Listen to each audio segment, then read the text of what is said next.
Magkano po sa mangga? 30, wait lang. Dali. Ako na. Mangga. Ako na. Ako na. Kuya. Ang bait mo naman. Para ka namang ano dyan. Ang saklin mo. Salamat. Thank you ah. Kung tagal-tagal ko na inaantay nito. Gusto ko talaga. Narinig niyo yun? Naglili siya. Naghahanap ng mangga. Ate, totoo nga ang sabi-sabi.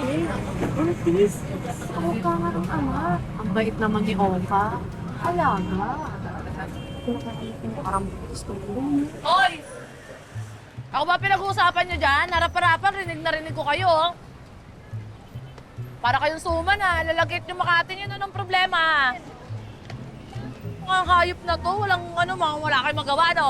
Hindi, no? Nag-uusap lang kami about sa business, no? Kaya nga, hindi. Monkey business. Mabuti pa, Pretty. Huwag mo na silang pansinin. Eh kasi mukhang ako talaga pinag-uusapan nitong mga chismosa na to.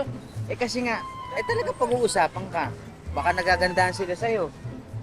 Eh naman, ang ganda-ganda mo, tapos may kasama ka pang gwapo. Ay, Tapos bagay pa tayong dalawa. kabahan ka naman sa mga pinagsasabi mo, Oka. Parang, ano dyan? Tara na, umuwi na Pwede ako. mag-joke lang. Ito naman. Uwi na ako, akin na yung ano. Wait lang, ako na.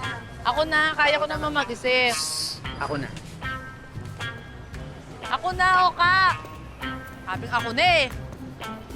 Alam mo kasi kung bakit.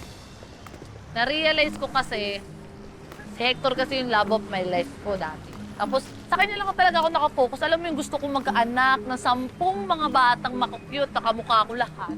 Tapos, basta ibubuo kami ng masayang pamilya. Pero alam mo, nagbago yung pananaw ko simula nung nang babae siya, tsaka nagloko siya. Kaya, tsaka binugbog niya ako, di ba?